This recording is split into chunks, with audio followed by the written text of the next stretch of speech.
The moment Commander Blake Morrison's eyes locked onto the ink on her wrist, every sound in the graduation ceremony seemed to drain away, because that tattoo had been worn by only 7 people in the world, and 6 of them were dead. Emily.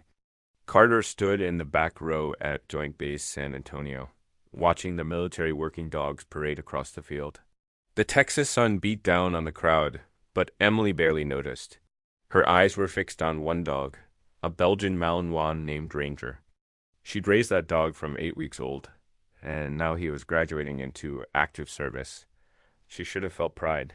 Instead, she felt the familiar hollow ache of loss.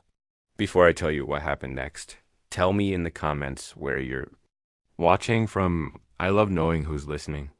Emily had driven 9 hours from Tennessee to be here, sleeping in her Ford to save money. Nobody knew she was coming. She wore civilian clothes, jeans, a denim jacket, sunglasses hiding the circles under her eyes. On her inner wrist, barely visible beneath her watch, was a small tattoo, a trident wrapped in barbed wire with the number 7 beneath it. She thought no one would notice her. She was wrong. Commander Blake Morrison had spent 25 years. With SEAL Team 5, he was halfway through his speech when something made him pause. A woman in the back, her posture too rigid, too controlled. His eyes traveled down to her wrist, the tattoo. Blake's words died mid-sentence.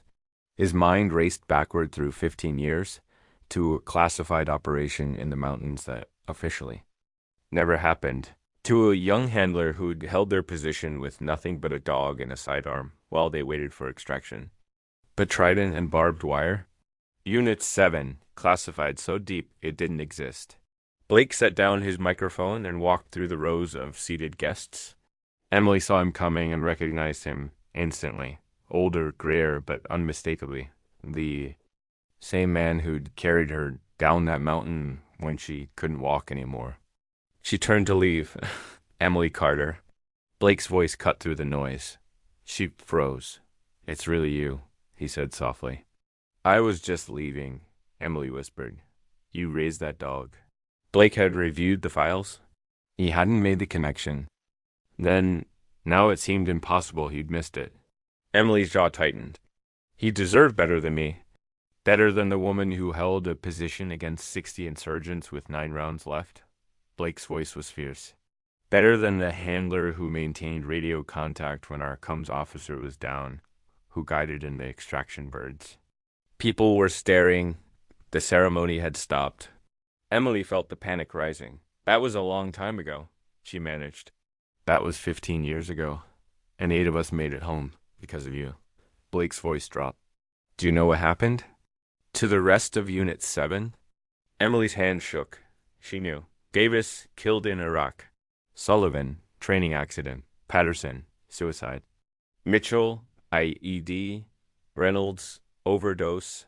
Brooks, motorcycle accident.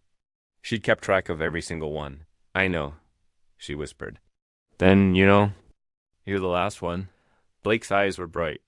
"You're the only handler from that unit still alive. And you're hiding in the back row, like you don't deserve to be seen." Emily's vision blurred.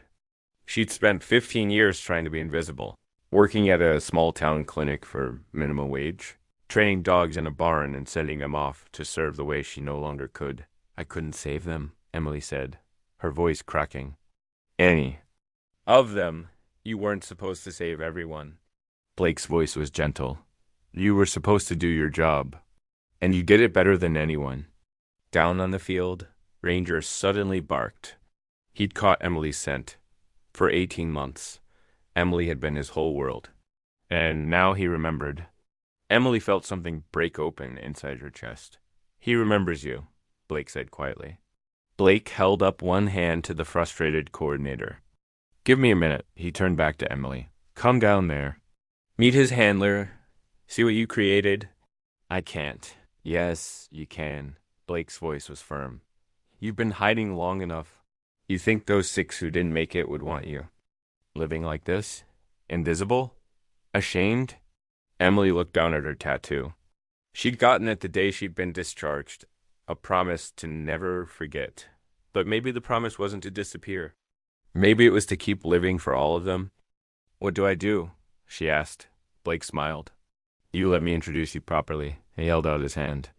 Emily placed her hand in his. Blake led her through the crowd, and when they reached the field, Ranger broke free and bounded toward Emily, nearly knocking her over. She dropped to her knees and wrapped her arms around the dog, and for the first time in 15 years, Emily Carter let herself cry in public. Blake picked up the microphone. Ladies and gentlemen, I need to tell you about a woman named Emily Carter and about a unit that officially doesn't exist. I need to tell you about courage and about why this woman deserves your respect and recognition. He told them everything he could without violating classification. He painted a picture of a young handler from Appalachia who'd volunteered for the most dangerous assignments, who'd paid the price in blood and trauma, who'd walked away from honors because she couldn't carry the weight of being called a hero. By the time he finished, there wasn't a dry eye in the crowd. The handlers stood and saluted.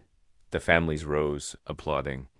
And Emily Carter, kneeling in the Texas grass with her dog, finally understood. Survival wasn't betrayal.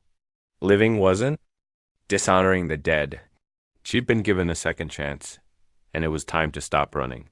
Because kindness doesn't vanish. It waits, and it finds its way back.